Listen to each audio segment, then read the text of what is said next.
Wonderful. Since we have a quorum, I'm Alicia Topper. I'm chair of the Community Action Advisory Board. I'm going to call this meeting to order.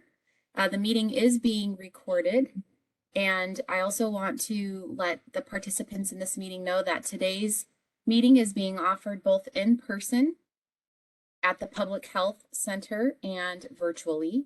There will be an opportunity on the agenda for members of the public to testify at the end of our agenda today. And I will let or ask Rebecca if she can go over the rules for today's meeting. Good morning. For those that are attending in person, we have a speaker and a microphone, so if you'll please make sure to speak loud so that the audience that are attending virtually can hear you. If you are joining virtually, you can pin different attendees. We have translators available for ASL, and please do not use the chat function, as that is not an option for recording the meeting information. If you have technical difficulties, please let me know. I have my email available, and I believe we can move forward with the meeting. Thank you, Rebecca. And we'll go ahead and start with introductions and roll call. We will start with Amy Rourke. I am Amy Rourke. The pronouns are she and her, and we're just saying roll call. That's it. I don't know. I was just looking at the district. I don't think my district changed. I'm the representative for District 1. Correct. David Poland.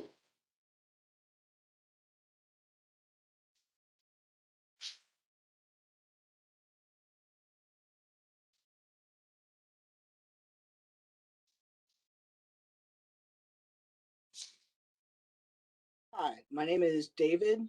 My name is David. I am the deaf representative for CAAB. This is my second term. Jamie Spinelli. Good morning, I'm Jamie Spinelli, the low-income rep for District 1. Megan Mulsoff.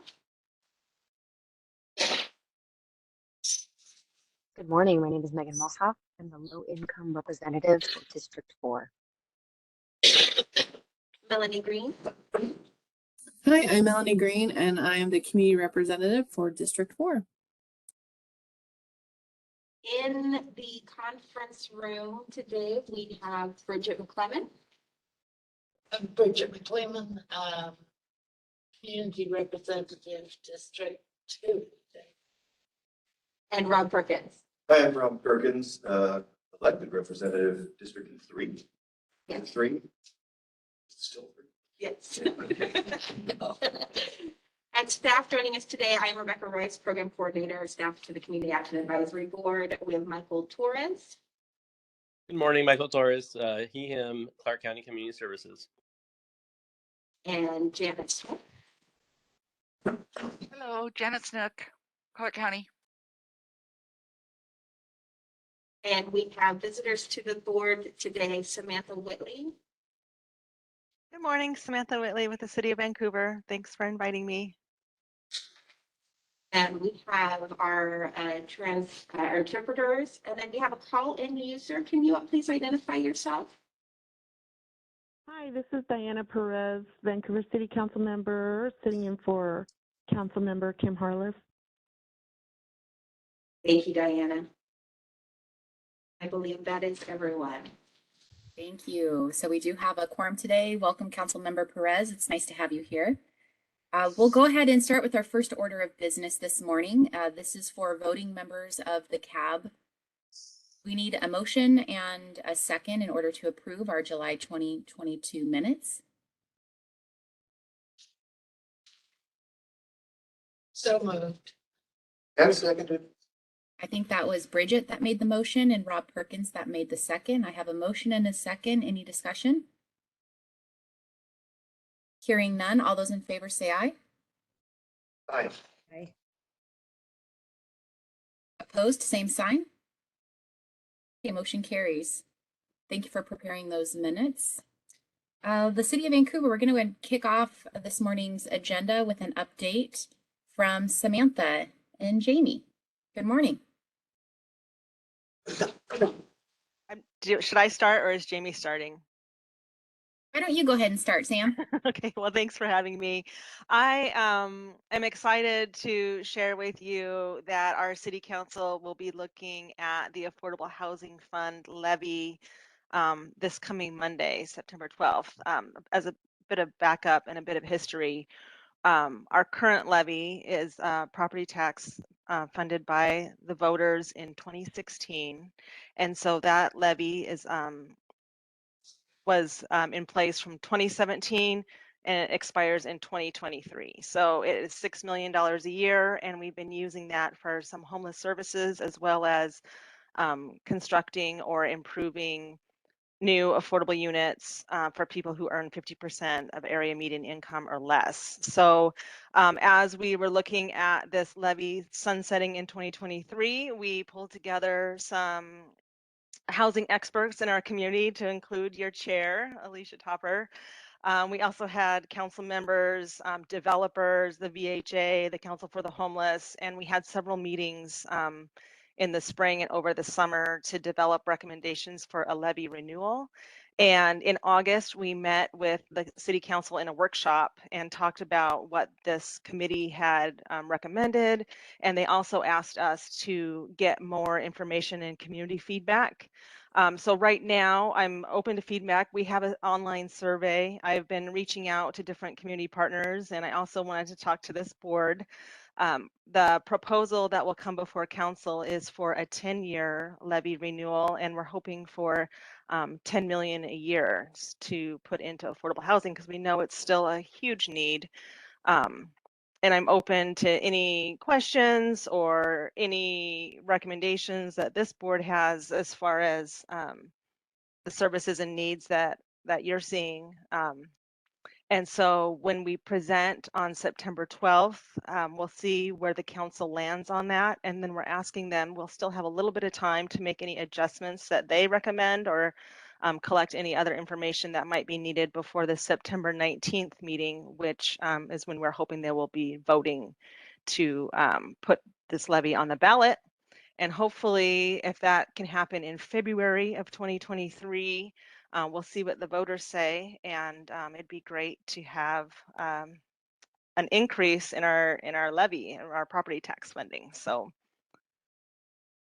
I think that's my presentation, unless there's anything else. I feel like I just zoomed through that, so there's a lot to it, and there's presentations and notes and data that I can share with the board. And I'm sorry I didn't bring a presentation to share that with you, but I'm happy to provide that to Rebecca if that's of interest. Yeah, I can add that to the follow-up email to the board so that they have access to the survey and the information. Hi, this is Amy Rourke. The Vancouver Affordable Housing Fund, does that have anything to do with the Vancouver Housing Authority? I mean, do they have anything to do with it? Like, they can apply for the funding, and we have awarded them quite a bit of funding over the past 6 years for projects that they've developed or rehabilitated. So although it's not exactly related to them, they are one of our prime partners. okay. Well, I'm on the RAB Resident Advisory Board for Vancouver Housing Authority, and I have no idea that this was. So what exactly the Vancouver Affordable Housing Fund? Okay, so there's $6 million. Where it is? Is there somewhere a website or something I could look at? Yeah, we can have the website posted, Amy. And then the other part is every month, or not every month, but every board meeting that we have for CAAB, when the city comes to give their update, 99% of the time, those updates they're providing are the projects that were funded by the Affordable Housing Fund. So it's kind of all tied together. Okay. But I'm happy to get you additional information as well. Yeah, I'm confused because we're like, I'm trying to figure it out, but yeah, it's a whole new language just in general. So I'm just, love the questions. I'm happy to help. Yeah. There's a lot to it, and we haven't always been really great about how we've communicated the outcomes and the funding information. And so I do appreciate that it's confusing for somebody that I would- hasn't. Yeah, I mean, I've been learning a lot, but I mean, it's like, did you know that the old day center, the homeless day center that used to be there on Grand, whatever, do you know that the library owns that? The Fort Yes. Vancouver Library? They bought it from the city. Right. I was just. Weird. Yeah, I see. Thank you, Amy. David, do you have a question for Sam? Yeah, I'm the representative for the deaf community, and I would love to be able to talk with you one-on-one after I read what you are proposing, that survey and everything, because the deaf community often is left out of all kinds of things that either the city will do or what nonprofits will do, for example, like Council for the Homeless or something like that. It tends to really, I can't emphasize enough, really do harm to people that are low income, that are deaf within the city limits. So I'd love to talk to you and make sure that they're not left out if there's something there. Does that make sense? Yeah, that would be great. And that's exactly what the council asked us to do, is to get more feedback from people who are impacted with lack of housing. And I would love to talk to you. Thank you so much. I look forward to finding your email contact. I have a question, Rob Perkins. Hi, Go Rob. ahead, Rob. I wonder, my immediate thought was you're going to run the election planning to run the election in February. What was the margin of victory for the last levy? Remember? It was pretty good. I want to say it was 54 or 56% in favor. And that was just for city residents? Correct. The properties? Okay. Is it also February election? Yeah, it was, sorry. Any other questions for Sam regarding the Affordable Housing Fund or the pending decision by council for a renewal levy? And there likely will be lots of interest on this topic and subject matter. There likely will be a strong education campaign just outlining the successes of the Affordable Housing Fund that the City of Vancouver has been managing for the last 6 years. And we would love, Sam, for additional updates and potentially a more formal presentation to the CAAB as we move forward into this fall and winter. I think we'll have one more meeting before the ballot is considered. And the city cannot advocate for or against, but they can ensure that there is a good education component about what the fund and the funding pays for. So that would be a good role, I think, Sam, for this board to fully understand. Thank you. I'd be happy to do that. I think up next is Jamie, unless you have anything else to add, Sam. I don't. Thanks for having me, and I'll follow up with more information. Awesome. Thank you. Good morning, Jamie. Good morning.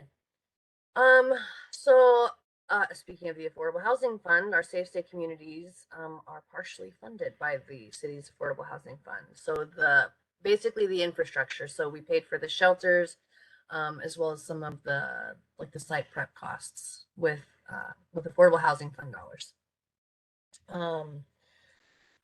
I don't have a lot of updates. So we released the 6-month review of our first Safe State community, which is called the Outpost, because Outsiders Inn operates it.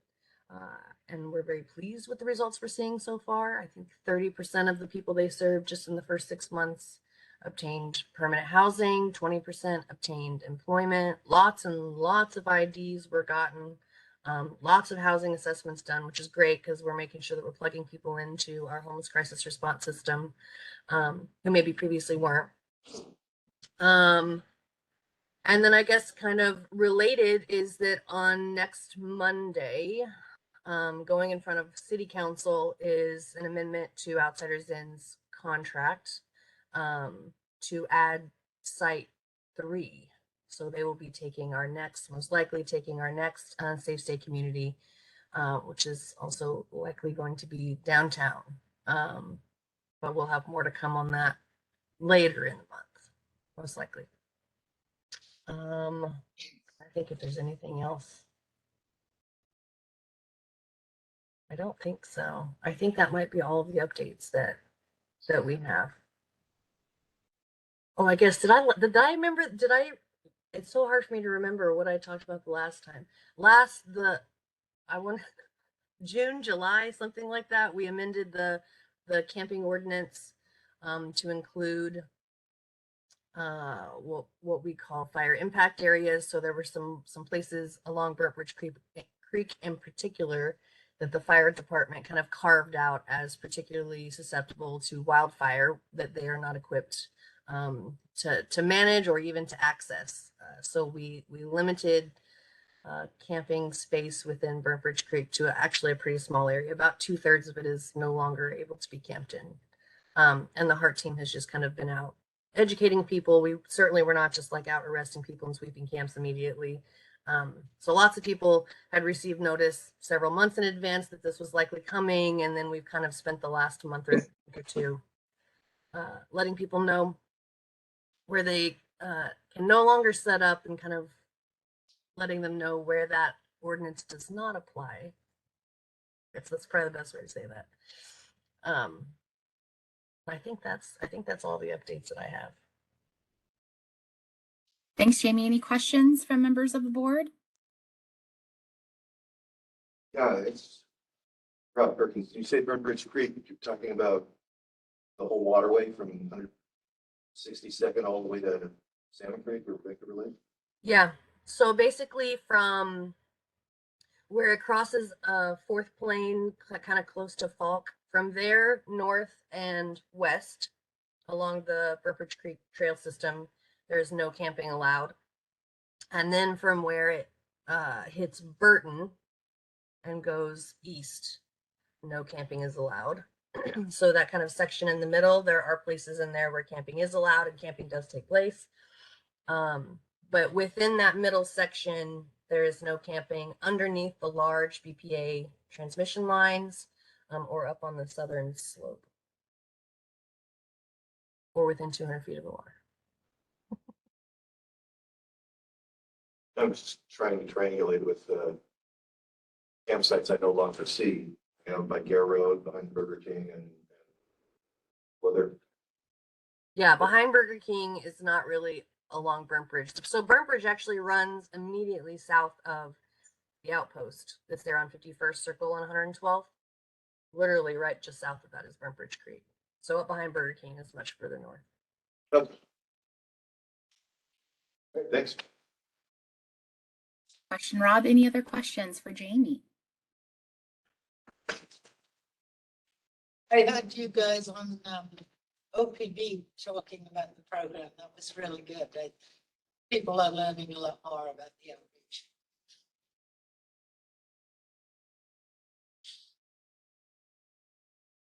I'm a little nervous because I was live. I don't typically do live interviews.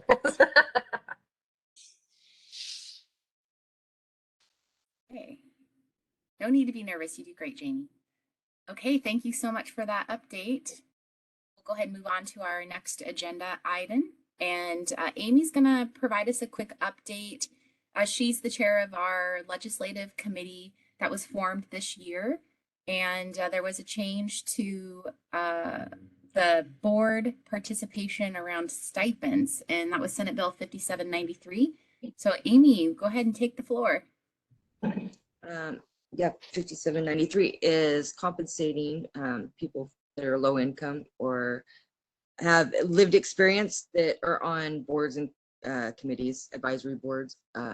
Well, they call it class 1 groups that will compensate them, yeah, for their time. And I had this pulled up. And I'm working with Office Equity and the Attorney General's on that. And it's up to like, I don't know, we're doing all of it from like the ground up. It's kind of cool doing all of, because I testified on it too, as I'm a person of low income and have lived experience. But yeah, it's talking about like you can get compensated up to $200 a day. And see, I have to do this on my phone. I had this pulled up. so I could read it. Let me look. Okay, it says equitable public policy discussion should include individuals directly impacted by the policy. It gives individuals the opportunity to speak for themselves as opposed to someone else speaking for them. And this removes the barriers so we can participate.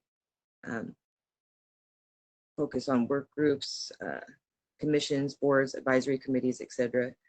Increases access to government and enriches public policy decisions and discussions and decisions. So yeah, we're working on that. So I don't know anything else about it right now except it's.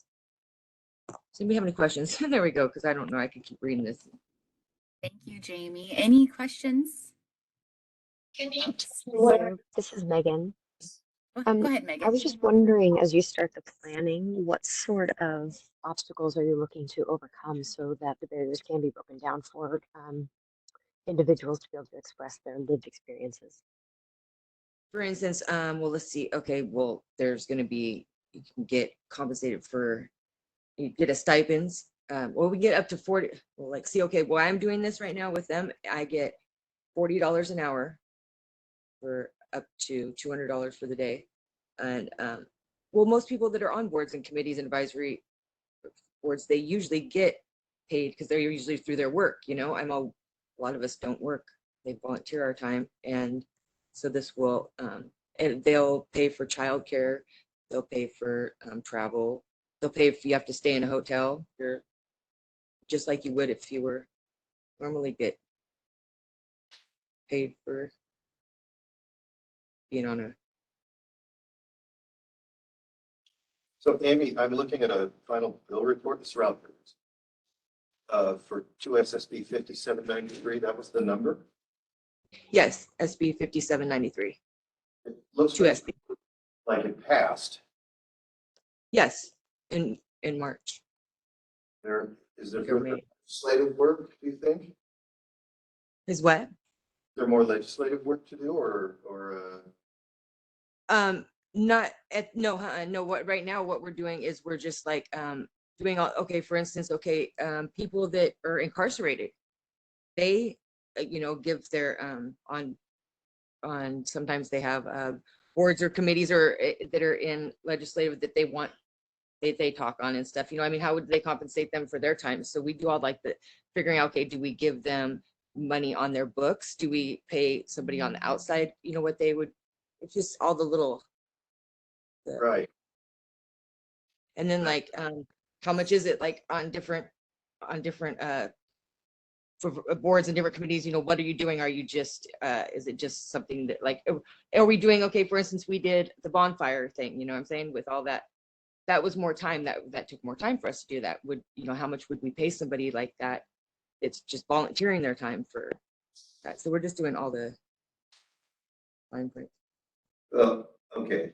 I'm wondering if it applies to state agencies only or I can ask.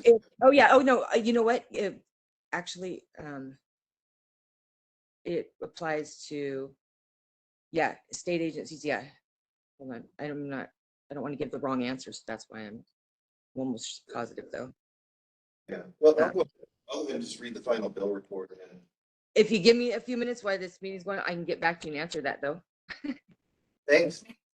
Thank you so much, Rob. And I do think, Rebecca, it would be helpful if in our meeting recap and notes, if you could send out the final bill that was session law. So that way everyone on the CAAB can have it and review it. That would be great. And if anybody knows anybody that any ideas or anything that might be mine, that's, that for even like, for instance, people that are low income or and don't have bank accounts. I don't have a bank account. So how would I get, how would I get compensated for it, without it being, so I told them Chime, you don't have to pay for nothing. So was an idea that they put up in there, so it's like. So the bill, essentially what Amy's saying is the bill is going to have the Office of Financial Management, I believe, compile a report. So they need to gather information and data around several areas and bring that back to the governor and the legislature by December 1st of 2024. So what Amy's talking about is getting those examples of impacts of this bill for people with lived experience who are low income. So we'll send this bill report out, and you guys can take a look and see if there's any way for us as CAAB board members to advocate and help provide the data they're looking for on behalf of Clark County. So that's I think it would be a great bill. I think it would help create equality and as Amy said, access to participation in the policymaking process.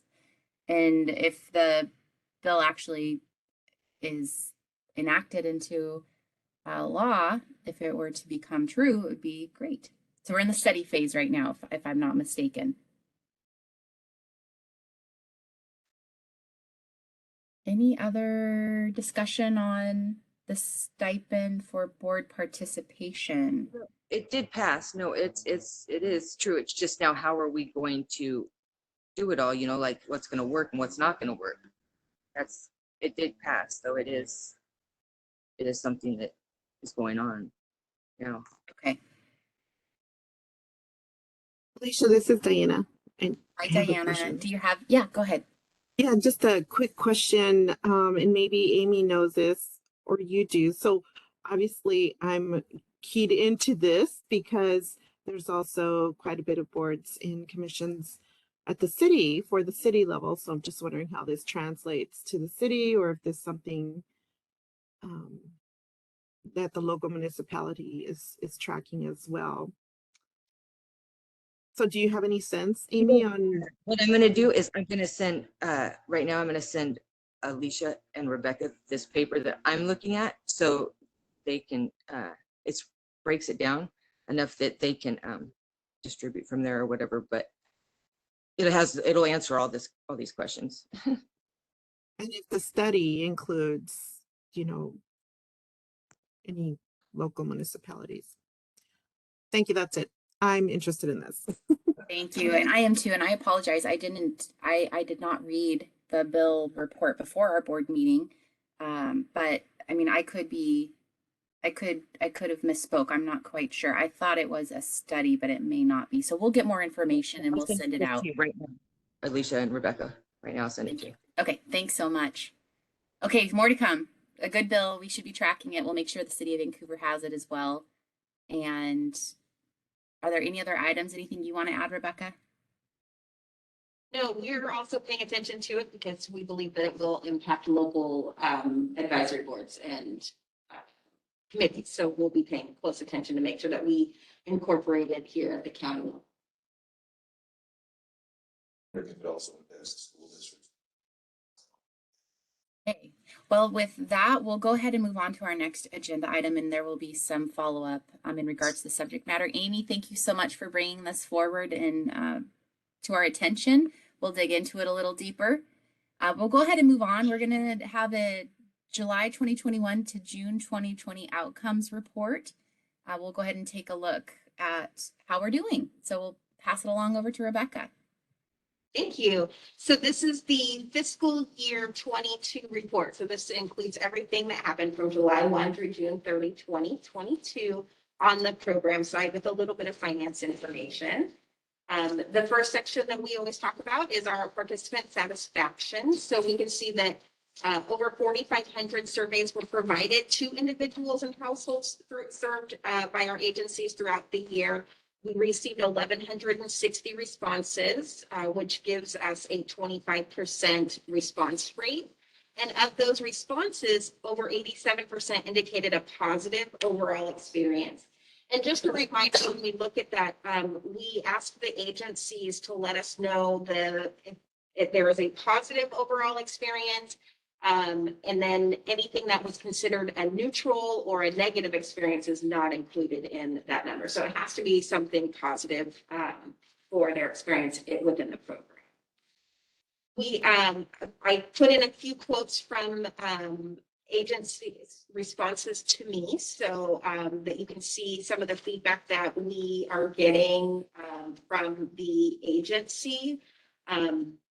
There's a lot of very positive feedback, but a lot of times people don't give very specific responses. So I really like to be able to include those with, so you can see what our agencies are actually hearing. So here's what's being funded. Nothing has changed on the community action side. And then we spoke last meeting about some new programs that are being funded on the homeless crisis response system, specifically where we are increasing access to motel vouchers and outreach services in the community. So those are all listed there. When looking at the overall expenditures by the community action agencies, so they should be 100% spent out, and you'll see that all but one, the community action side have been. The Clark College was unable to spend out all the funds because they received a pretty significant chunk of funds that they were able to use for their emergency grants, which was a part of our program. They received both state and local funds, and they spent out the state funds, and then we recaptured the local funds, and then we put those back out into new contracts that were executed for the beginning of fiscal year 2023. With the homeless crisis response system, you'll see quite a few that did, quite a few that did not hit 100% expenditure, but that's because a lot of these programs received other COVID-related funds, and we asked them to prioritize the funding that had to be spent the fastest. And so they did that. The Emergency Solutions Grant COVID funding was part of that. We have the ARPA funding, which is through the county. And so that because they focused on spending those funds, our local funds were not expended as quickly. And so we recaptured those funds, and then we will reallocate those into the new contracts that are going out. There's also a couple of contracts that were started late in the contract year, but have until the end of this, or sorry, yes, till the end of fiscal year 2023. To spend out those funds. And one of those is the Janus motel voucher expansion program. So that's why they show they're significantly lower. Looking at the performance of our community action programs, you know, COVID really played a big role in affecting these programs and how many people that they have served. So for the most part, we were significantly over serving or underestimated and overserved in our food banks and Clark County Volunteer Lawyers Program. Those and the 2-in-1 info. Those all three saw significant increases in people contacting them for assistance. And then our employment program and the Clark College were impacted the opposite direction, where they weren't able to serve as many people. Part of that was with Clark College being remote only, and then having other funds to serve those households or students that were needing assistance, and then Partners in Careers with the roller coaster of, you know, businesses being open and not open, and that really affected how they were doing their program. They've recently really worked on doing more workshops and things like that to increase, and we have seen an uptick in the services that they were providing here in the last quarter. But overall, Can we pause to ask? Can I ask a quick question, Rebecca? yes. So this particular period from July 1 to June 30th is the contract year. And if there was a contract, Clark College, for example, that was unable to spend out their grant award, and we recapture those funds, what is the process for the county in determining where that recaptured funding is spent? Because this CAAB goes through a process of application review and award, and then makes a recommendation to the county council. But if our recommendations and the approval from the county council isn't fully spent out, what happens to those remaining funds? Yeah, so the amount of funds that were recaptured were actually pretty small. I think it was about $20,000 out of the full amount. So we recaptured that. We will look at different trainings that we can provide. One of the things that we want to do, we're getting ready to start the next community needs assessment. And with that, we saw significantly higher costs with the last needs assessment because we did more. We did more translation. and services on that side, bringing in a consultant, so our costs went up much higher. So those, with that small amount, we'll most likely put those towards the needs assessment this next year. I need some expansion that we're going to be doing for the services to get a more improved community needs assessment. And then if there were significant amount of funds, we would take that back to the board. But because it's such a small amount at this point, we know where we would like to use those funds to do more with the community needs assessment and possibly trainings in the community and for the board. So does that need to go back through an approval and reallocation process, or is that just a unilateral decision by the county? That's a decision by the county because it's such a small amount. Is there a policy that sets a dollar threshold if there are recaptured funds? You That know, makes it a decision by the council versus a decision by community services, or when it goes back through the application process for the CAAB review? I'm just wondering, like, so I better understand the process. I don't know if there's a specific amount, but I can definitely look into that and find out if we have a specific policy. I know with our community development block grant funds, it's 20% is considered a significant change.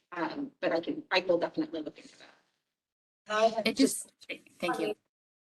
$20,000 or $40,000 is a huge amount for some of the applicants who applied last year. So it's not a little. When looking at the full budget, though, I understand that, and to do a whole new process, or we don't even contract typically with agencies unless they're able to do $40,000. So it wouldn't be a significant. Well, I have an argument with that. That's the reality of the stuff. I question that, but just want. Yeah, thank you, Bridget. And I think my point is just, some of the things I'm hearing in the community around the county and our programs, and as we work on our new homeless action plan, is adding additional transparency into the process around finance and funding of homeless services. And so this is one area where a percentage or a dollar amount was allocated to a particular agency under contract. They didn't spend out all the funds, and then there's a question of, well, where did that money go? So I think regardless of what that policy is, we need to be able to tell that story concisely and clearly, and just make sure everybody understands. And so that's what my question was driving at. It's because if it just goes into a general restricted fund for community services to reallocate how they feel is the highest and best need, we all just need to understand that that's the process. Yeah, typically we have 2-year contracts and then a 1-year contract. And in those 2-year contracts, we will just provide the funds. The same agency keeps those funds and they have the ability to spend them longer. We also take a look at where the fund is coming from, and what if we're up against like the state's biennium and have to have this funds for that. So there's a few different things that kind of go into that decision. Our goal is always to see what we can do and how we can do more services within the community. So the first thing we try to do is keep it in there. So usually it will go back out into the community with as we look at the budget. This specific instance, we're hoping to do more with the community needs assessment. And knowing the costs of that have increased, that was my first thought of putting the additional funds. But I will definitely look for a policy and talk with our department and see if there's something specific that we have in writing, and maybe I'm just not thinking about it. And this is Beth with Clark County.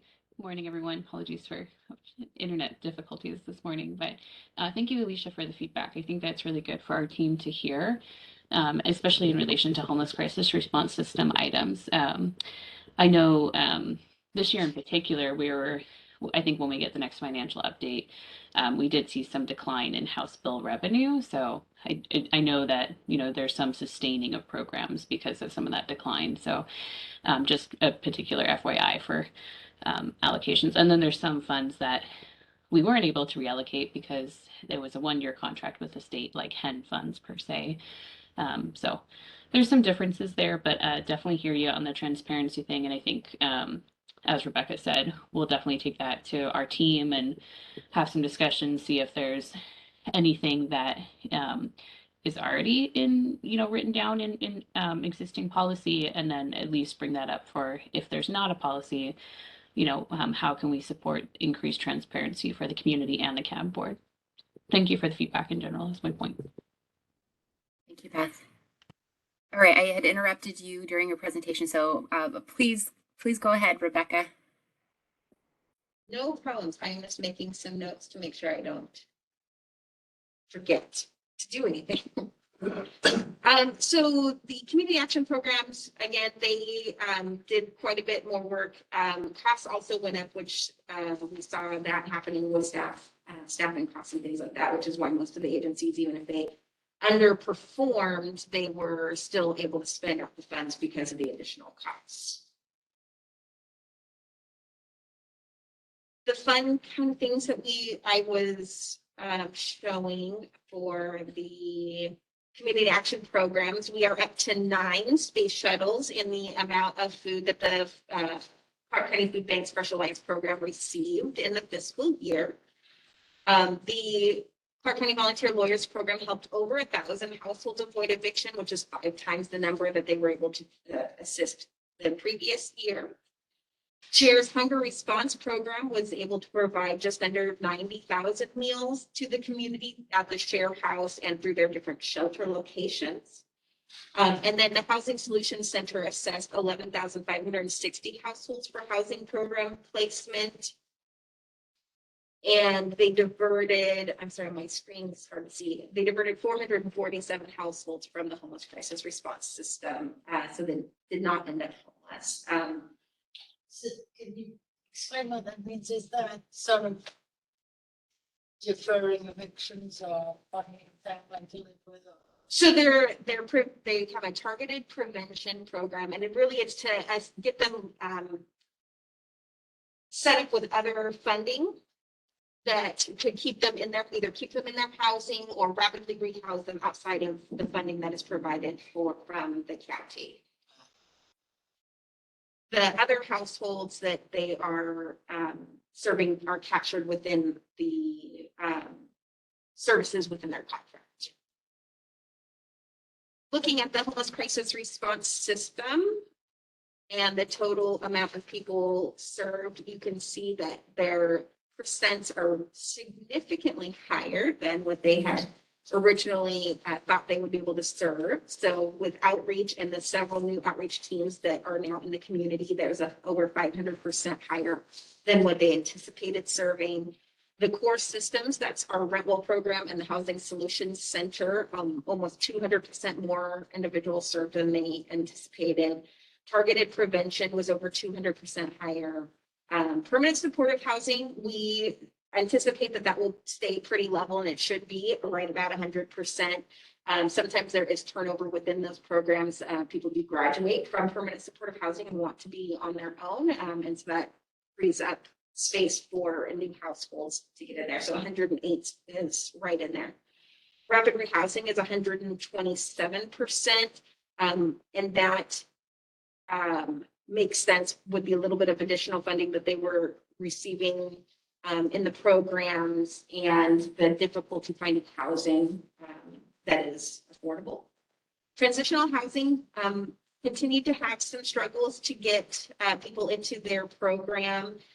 It's a shared housing model that is not always preferred by households, so they struggled with that. And then shelter was at 92%. However, that shelter number is slightly underreported because one of our programs was not able to provide us a quarterly report before our meeting today. However, it'll be a very slight change to that number.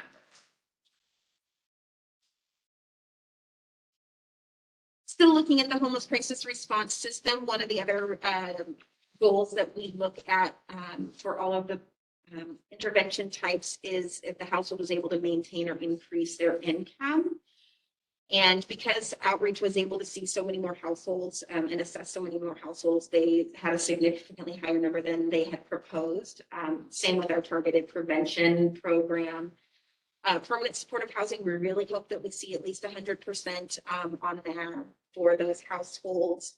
Regular housing was really good at nearly 100%. And our shelter exceeded our expectations at 127% of the households maintaining or increasing their income.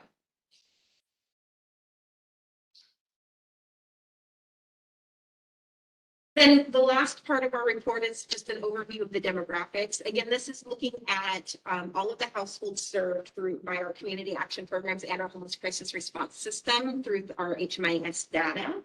And so you can just kind of take a look through there. I just realized that one of the numbers is missing from our white population on there. And I apologize for that. But you can see the responses from the majority of the clients that were served. Again, demographics are not required by all of the programs, and so there's some that may be answered and some that may not be answered by household. And that's everything I have for the report. Thank you, Rebecca. I see Beth has her hand up. Thanks, Alicia. Yeah, beautiful reports as always, Rebecca. I love all your pie charts and your colors and everything.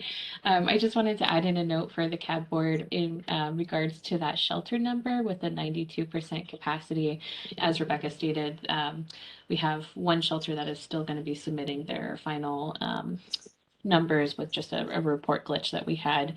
And just a note, we did have several shelters go through COVID outbreaks during this fiscal year reporting time, which unfortunately impacted availability and staffing.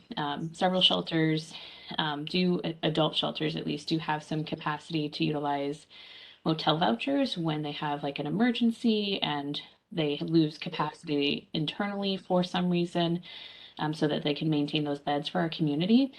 And when their staff is also impacted, they don't have the staff that can then go to those motels and provide equivalent services and keep in contact with clients. So unfortunately, with the illness outbreaks, it takes a toll on available rooms and cleaning and staffing. So we also saw some variation there with just different things impacting the numbers served, and everyone did a great job with responding and trying to keep people as safe as possible. And we all know COVID has been rough, and shelters have been experiencing some of those impacts very directly in those community settings. So I think that was the only other note that I wanted to mention. But if there was any other questions, feel free to ask Rebecca. Right? Thank you, Beth, for that additional context. I see that Councilmember Perez has her hand up. I was just wondering if you could share this presentation with Echo, at least in an email format. Yeah, I can talk with Michael about that, making sure that happens. Thank you. We are. Oh, go ahead. I'm sorry, Rob. Did you have something? I did. Is anybody ahead of me in line? No. Go ahead. Is there a definition for chronically homeless that clarify that term for me? Yeah, HUD has a very specific definition, and Beth can check me if I'm wrong. There's a couple of ways to be identified. It's continuously homeless for over 1 year, or 4 episodes of homelessness in 3 years. Am I correct on that, Beth? Correct, with the addition of a permanent disability. So you Yes. have to have its duration plus disability to equal chronic homeless. And that is for at least one person or the head of household if it's a family. So not all family members have to meet chronic homeless, but one person would. We do see a lot of singles though, fulfilling that chronic homeless definition. So if I've heard that correctly, it's homeless over 1 year or 4 episodes in 3 years, and there's a disability present in one. Correct, and those 4 episodes would be equivalent to a year in duration. And there's some specific rules around what that time frame looks like, what counts as breaks. It's pretty specific with HUD, but it essentially with some very specific requirements, it's at least a year of homeless, and that can be solid or with breaks, plus a disability for chronic homeless. Thank you. So disability includes mental health, experience, substance abuse, doesn't? There's a wide range of disabilities. It's pretty specific on the definitions, but generally disability is determined by an appropriate professional, such as a medical professional, mental health professional, etc. But there's quite a wide range of disabilities. That could be physical, that could be mental health. There's quite a range. There's a general resource out there that summarizes that. You, Rob and Bridget, for your questions, and thank you for answering, Beth. Is there anything else before we move on to our next agenda item? As I mentioned, we are a tad bit behind schedule. We do have a CNA task force update here on the agenda, if everyone's comfortable with moving forward. Okay, hearing no objections, thank you so much for that outcomes report.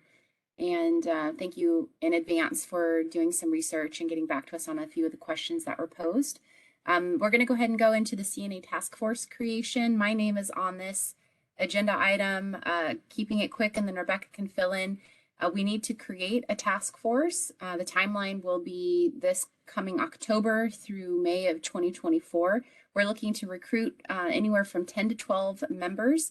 We can have up to 5 members of the CAAB participate, but 1 member needs to be the chair, and that chair will come back to this body and give updates and reports on the work of the CNA task force. We are requesting that there are 5 to 7 community member volunteers that can help round out this task force with an equity lens. And there is an email, and I'm not sure if that was the finalized email that went out, Rebecca, with solicitations for participation, or if that was a draft, but I did see an email. And then the final thing will be the frequency will vary of the task force meetings, but it will average at least once a month. And then the task force members will be the individuals that set the schedule and the meeting dates, determining their availability and their schedules. So I will go ahead and hand this over to you, Rebecca, if you want to fill in the member role portion, and we'll just cruise right through this. Yeah, so the community needs assessment is the triannual report that we do, that we base a lot of our funding decisions off of in the community. It really helps us understand the needs and the gaps and services in our community as we hear from people who are low income, as they participate through the survey of needs, which is our biggest component of the needs assessment, and then through community forums, focus groups, and then the final completion of the report, which also includes reviewing other assessments that are done by other agencies in our community.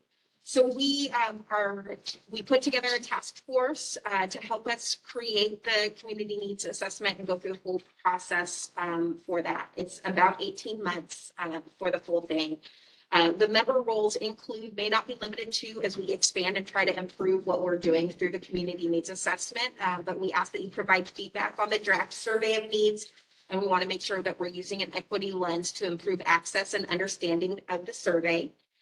Assist county staff to engage community members through forums to collect qualitative information for the CNA, engage partner agencies, businesses, and faith communities to participate in the collection of qualitative and quantitative data. That includes getting help in distributing the surveys, participating in the forums, letting their members know that the information is there, and have them participate. Provide feedback to staff on the draft CNA report when we put that all together. And then the CAAB member participants will provide updates to the CAAB on a regular basis so that the full CAAB knows what is going on. And then they will bring a CNA to the board for adoption, and then inform the community members about the community needs assessment once it is complete. So those are the things that we ask about from our task force members throughout the process. Thank you, Rebecca. What is your date for securing all of your task force members? So the email that Alicia mentioned, she had seen it in draft form. It'll be going out within the next couple of days to the community. And then I ask that you guys also share it out to your networks so that we can get a far reach on that. There are specific populations or members that we're looking for on the board that will help bring us a rounded community equity lens. So you'll see that in there. And I'm hoping to have responses by the end of the month so that we can have our first meeting in October. So that email, it looked really good, Rebecca, but I'll pour over it more today and send you any feedback. And then it's a really good outline and descriptor of what the ask is. So be prepared when you see that come through your inbox. Board members, take a serious consideration for participation. This is a very important process in the work that we do here at the county and on the CAAB. Thanks for that thumbs up, David. Any questions for Rebecca? Are there any additional questions on the CNA task force creation, which is the community needs assessment? Hearing none, we'll go ahead and open the floor to our guest. We do have a presentation today on 211 info. This was a prior meetings request from board members to learn more about the program. And I believe we have Kara Kangas with us today. Hi, Kara, welcome. Hi, thanks Alicia. Thanks for having us, and thanks Rebecca for the invitation as well. We really appreciate being here and being able to talk about 211 info and how we serve Clark County, Southwest Washington, and the state of Oregon. I use she, her pronouns, and I'm the director of partnerships with the agency. I've been with 211 info since 2016. I actually worked in our call center about 12 years ago, worked for Share for several years, and then went back to 211 as a community engagement coordinator, and then kind of moved up the line. So I focus on leading our outreach team, our coordination center team, and helping develop new relationships and partnerships and bring in new funding to the agency. Next slide, please. So if you're not familiar with 211, similar to other 3-digit numbers, it is federally recognized by the FCC. It was established in 2000 to be the go-to number for folks that needed help looking for community-based services. What we do is provide information and referral, and then we do have some programs that offer wraparound support where we will actually follow up with the client to find out if their needs were met and if they're still having any barriers to accessing services or if they're still in need of assistance. 211 is all across the United States, Canada, and in Puerto Rico. And our agency is an independent nonprofit. And so we are funded through legislature appropriations, through the state of Oregon, state of Washington, county appropriations, and private funders as well. Next slide. And so during the pandemic, we've actually increased our workforce. We went from 60 to over 150 folks through contracts with the Oregon Health Authority and the state of Oregon. We have bilingual staff in-house, and some of the languages include Chuukese, Spanish, Cantonese, Mandarin, Tongan, Samoan, Hungarian, and Czech. And then if folks need access to other languages, we partner with Language Link to get them connected. All of our staff go through active listening, trauma-informed practices and support.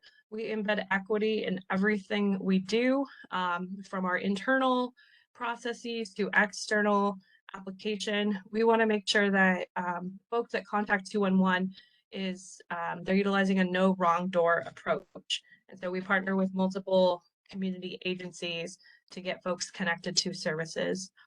As you can see on that pie chart there, our top requested needs focus on housing, help accessing shelter, paying for bills, including utilities, accessing financial assistance programs such as SNAP or WIC, help with transportation.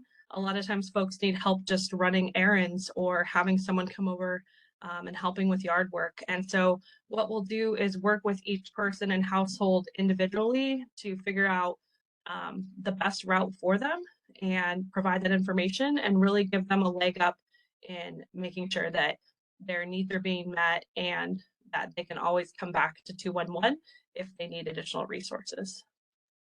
Next slide, please. So several ways to contact us. You can call 211 right from your phone. We also have a toll-free number and TTY available by dialing 711 first and then our toll-free. We do have text and email available in English and Spanish Monday through Friday from 9 a.m. to 5 p.m. We have a free mobile app, and our website also includes our search, you can search our entire database as well on the mobile app. Next slide. So we like to talk about our 4 capabilities. We have our contact center. If you're calling, texting, emailing, or checking out our website or mobile app, you're connecting with one of our staff. It's live, free, confidential. We have our resource database in our team, and they help curate over 2,500 agency records. It takes about 12,000 hours a year to maintain that database.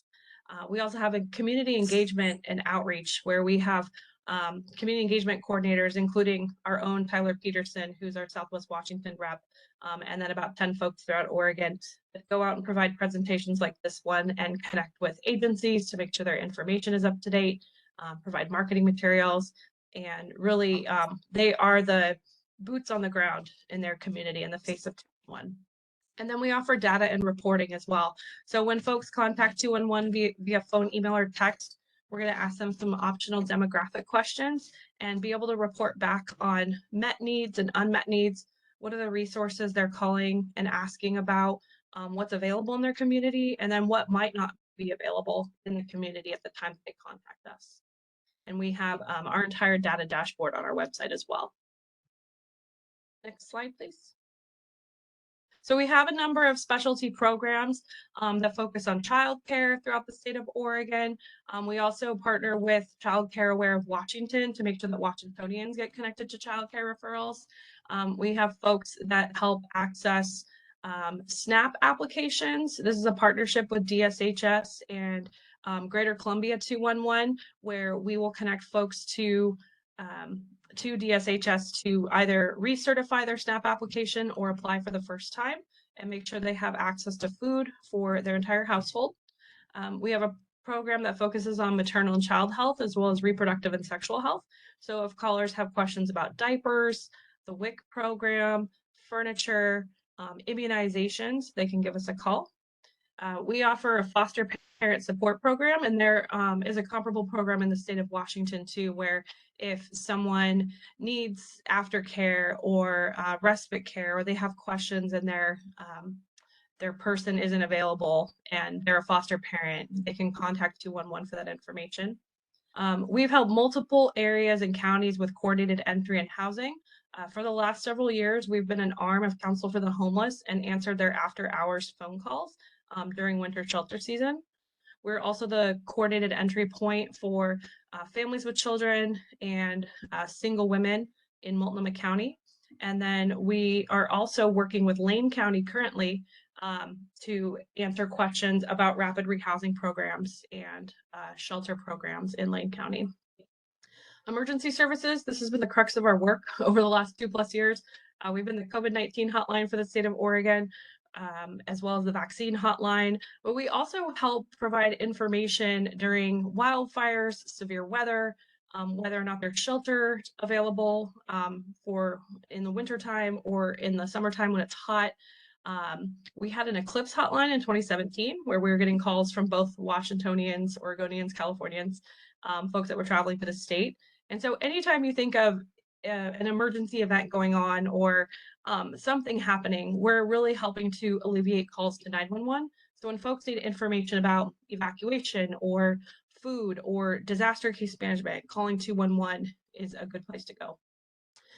We have a pesticide reporting hotline for the state of Oregon, pretty unique. But if folks have questions in Oregon about pesticide use, they can call us. And then seasonal programs, so that includes back to school events, holiday programs, tax preparation, immunizations throughout the winter, farmers market, voucher programs, and summer camps. Next slide.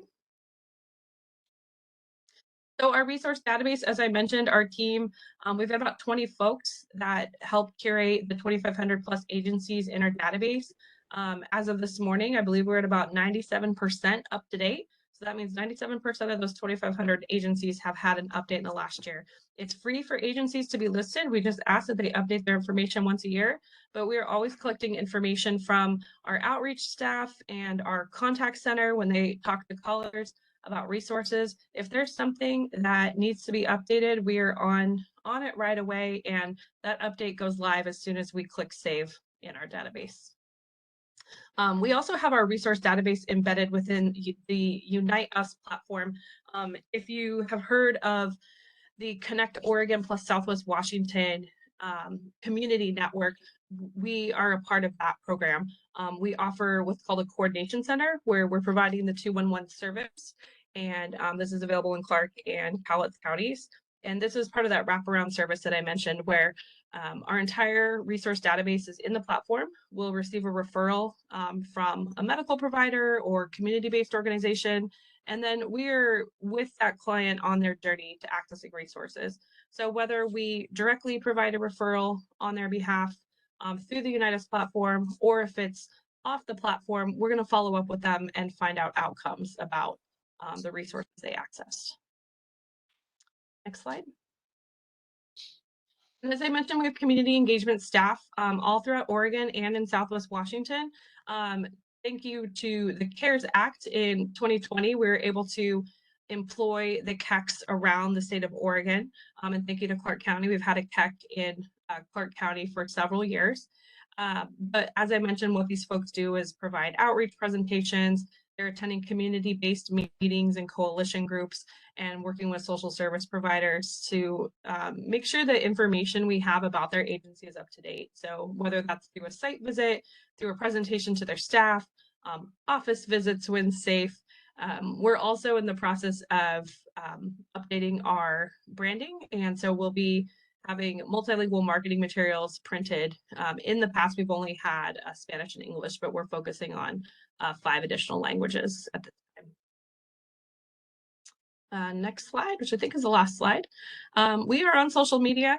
We're on TikTok now, so we've got a social media team that's been working on curating our presence there, and on Twitter, Instagram, LinkedIn, and Facebook. We're at 211info. If you're working with a client, you can email us at help@211info.org or pick up the phone and dial 211. And we're happy to chat with you about any questions you might have. And thank you for your time today. Thank you. Great presentation. I would like to open the floor if there are any questions. I see David raising his hand. Yes, David? Yes, I have a question. I saw on your last slide, you're talking about bilingual people or multilingual people. Yes, thank you for showing the slide again. That they're locally based community engagement coordinators, and that they conduct outreach presentations and go to community meetings, et cetera, et cetera. So I was curious about the deaf community that use ASL. Are they one of the groups that you're using for local area bilingual community for engagement on the? I know it's very important because a lot of deaf people do not have strong English reading ability. And for example, because we give examples, I had a person ask me when COVID happened privately, does a positive test result mean that it's a good thing? Does negative mean in the result that you have COVID? So that's the problem with the communication if they're just trying to read it. Thank you. Thank you for that question. I appreciate it. I do know that Tyler Peterson, our Southwest Washington CAC, is proficient in American Sign Language. I know that our CACs around the state are connecting with the local aging and disability resource centers and the area agencies on aging and disability to make sure that we are providing services to all communities with all disabilities. And I know that in the last year, we have been trying to partner more at the statewide level in Oregon with the deaf and hard of hearing communities by starting from the top down, and then making sure that we're connecting to the local agencies providing services to communities that speak ASL and use ASL. And I appreciate that question, and it helps keep us accountable as well to make sure that we are not forgetting anybody. Thank you Well, for one that thing question. I would like to add to that is that the National Association of the Deaf, That's located in DC, okay? They have different chapters throughout the US. In Oregon, it's OAD, Oregon Association of the Deaf. In Washington, it's Washington State Association of the Deaf. And then, of course, when you're talking about helping all deaf and hard of hearing, that means ASL or not, the audiological pathology way of looking at it. We have under DSHS, the Office of Deaf and Hard of Hearing, and they branch off into funding different nonprofits. In Washington State, there's 2 right now that are deaf centers that serve all the counties in the state. Here in Vancouver is located on Hearthwood Boulevard, what is now called WADHH, Washington Association for the Deaf and Hard of Hearing. They serve 26 counties, most of eastern, southern Washington. And then there's the one that's in Puget Sound. I think it's called the Center for Hearing, Speaking, and Deafness, and they serve the Puget Sound area and all there. And so you can connect with them either directly or through ODHH for our state. I would suggest contacting the NAD and all the states Association of the Deaf so that you can make sure it's culturally appropriate as well as ASL, rather than just saying, well, here's a person that knows ASL proficiently. It's not the same thing. And that's why I'm giving you that information. Feel free to contact me if you have any questions. Okay, yes, thank you, David. I appreciate that. You, David. I see that has posted. Oh, good. Megan's hand is up. Sorry about that. Go ahead, Megan. Hi, I just wanted to say that in my former position as a public benefit specialist, that 211 was an amazing resource to let people know about in addition to the state benefits that they could receive. But one of the things I found is that people who have limited minutes or limited access to the internet have a hard time being able to reach these resources, and some weren't even sure how to use it on the phone. And so I was just wondering, moving forward, what are you doing to streamline that information so people find it accessible and find it easy to use? Yeah, thank you for that question. And we hear about that a lot from multiple community members about technology access, not having a smartphone, limited minutes, limited text messaging capabilities. And so we're trying to meet the need where people are. And a lot of times, if that means we are printing resources from our office and mailing them to them, we have that capability. Trying to get to more tabling and outreach events out in the community, connecting with people live in person at these events as well. If that is talking on the phone or trying to help people navigate, maybe setting up a Google Voice number so we can leave a message. Part of our coordination center effort is to really help get people connected without the barriers around technology as well. I can also add to that, as one of our partners in the community, we require that all contracts that we have with agencies post the 211 information in a publicly visible area of their agencies, and require that they update their information online with 211 at least annually to help make sure that the ability to access that information is out there as far and wide as we can make it. If I could just follow up with my comment too, have you thought about reaching out to schools at all? Not only as a resource for kids to be able to take home to their parents, but also to recruit high school students who may be looking for volunteer opportunities for future resumes or experience with nonprofits. Yes, so we have been involved prior to the pandemic with the faith-based coffee meetings where the Vancouver and Evergreen public school districts sent their FCRC reps. And part of Tyler's goal last year was to connect individually with as many FCRCs across all the districts in Clark County as possible. And that he's on parental leave right now for the next month, but when he returns with school back in session, he's going to be looking back into that. We only have one volunteer at this time who's been with us for about 6 years. They work on our resource team. We have had masters and bachelor of social work interns in the past. And so I think developing a high school internship program It hasn't been on our radar, but it could be something we explore. And so possibly working either with the student or the school or school district to find out, what that would look like. It's not something we're opposed to. It's just we haven't done it before. That's awesome. Thank you so much. For those questions, Megan. Any other questions for our guest? Okay, hearing none, thank you so much for joining us this morning. It was very informative, and thank you for the work that you do in our community. Thank you. Okay, CAAB members, we're moving on to our next item on our agenda. It's the January meeting training recommendations. Rebecca. Yes, so we are ready to start planning our annual January meeting, which is typically a full day business and training opportunity. And I wanted to check in with the board to ask about scheduling preferences with doing hybrid or virtual options. Last year, we opted to do 2 half days instead of 1 full day. So I wanted to check in and see what the board would prefer as far as doing 1 day versus 2 half days. And then we also wanted to check in to see what training you would like to see. And we provided a few options below that we have available that we could provide to the board.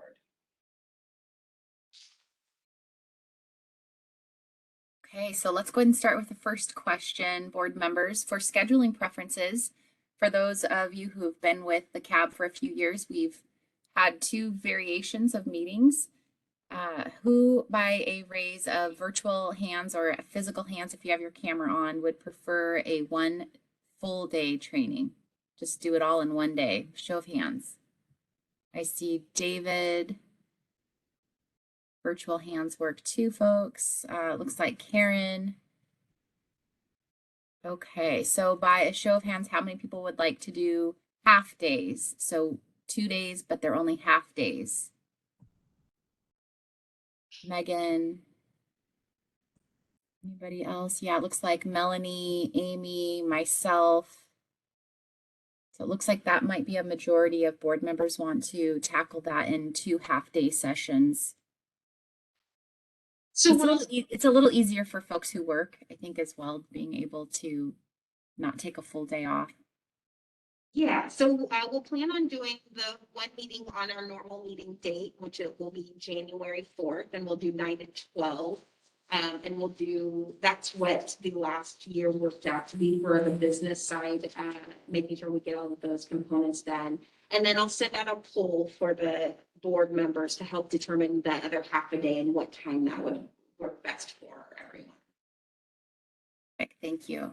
So the second request that Rebecca's asking for some direction on would be, what topics do we want to have as a part of the training? So how many of these do we get to choose from? And I'm Roma.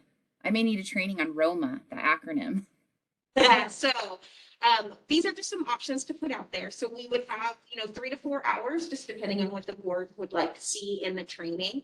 So Michael just recently did a document recording fee overview. This kind of goes more in depth on the different document recording fees that we receive in Clark County to help serve our homeless crisis response system. We could also do a more general homeless crisis response system overview. We did this a few years ago. Kate Budd, when she was the executive director of Council for the Homeless, provided a training and really kind of helped the board members understand how everything works within the system. Roma is a very community action specific thing. It's called results oriented management and accountability.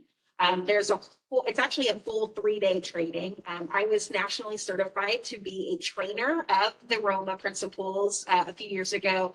I unfortunately had to let that lapse, but I'm recertifying this year. And so I could do some overview of what Roma means and how we incorporate it within community action, including a training we did with the board, a very quick training a few years ago about the difference between outputs and outcomes. Which is, I think, really helpful, especially when we're looking at different reports and how things affect the system and how things affect change. And so those are some options. But I wanted to make sure that if there was anything that the board was interested in that they would like us to focus on, that I could make sure that I made that a priority for the meeting. I'm wondering, Rebecca, on the survey that the Department of Commerce sent out, I think there was an item on there for board training, like did your board receive training on, and I can't recall the topic. Was there anything from the Department of Commerce's requirements that we may want to touch on at this annual meeting? So I wonder if that was regarding the parliamentary procedures, or I think it may have been. Exciting, but it's a small training on parliamentary procedure since it's in our bylaws and this is a public meeting. Yes, I think that would be a good. Any other topics, folks, that you want to have as a part of the training? We can do just a minute or two of brainstorming right now.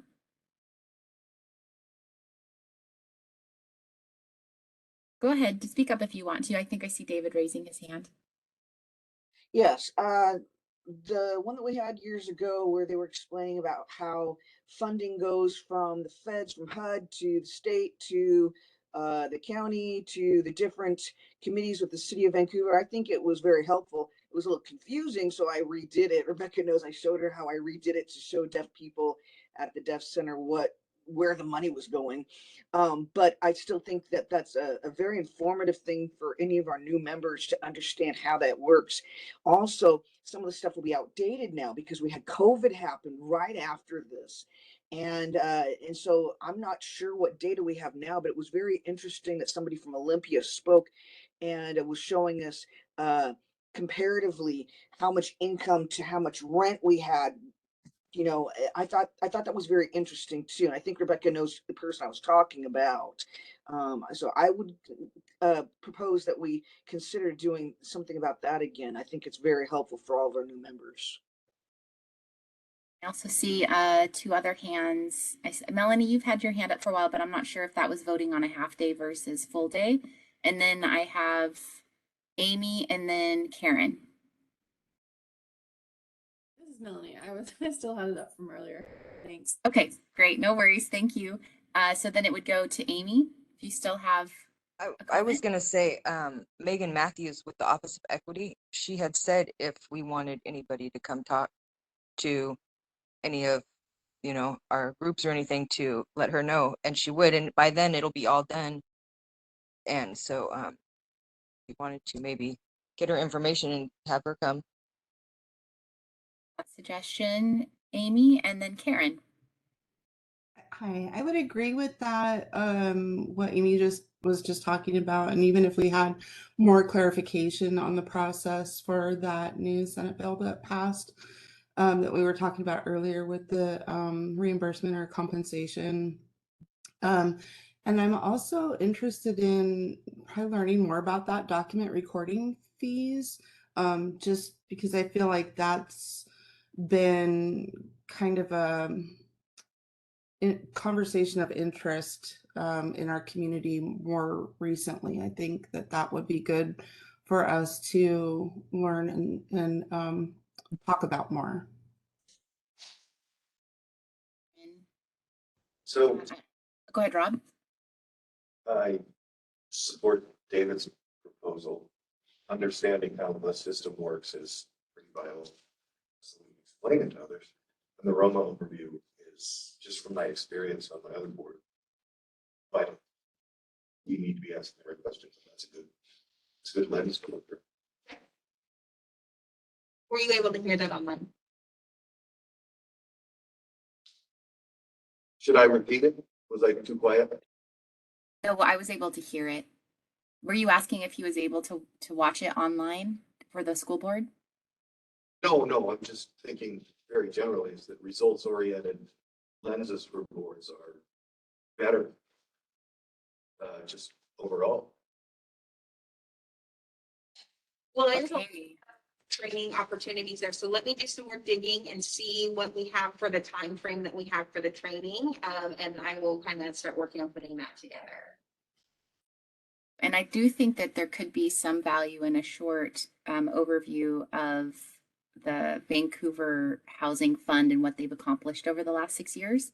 I think that there was some additional desire from this board to get more data and to better understand that fund. Karen, you still have your hand up. Do you have anything else to add? Sorry, no, I thought I took it down. Okay, no worries. I just want to capture everyone. Okay, any other last comments on training ideas for Rebecca before we move on to our next agenda item? Okay, hearing none. Thank you for taking the time to brainstorm. If you do have any follow-up ideas, feel free to shoot Rebecca an email and she'll put it all together and figure out how much we can stuff into our 2 half days. Okay, so the next agenda item, Legislative Advocacy Committee update. So this will be short.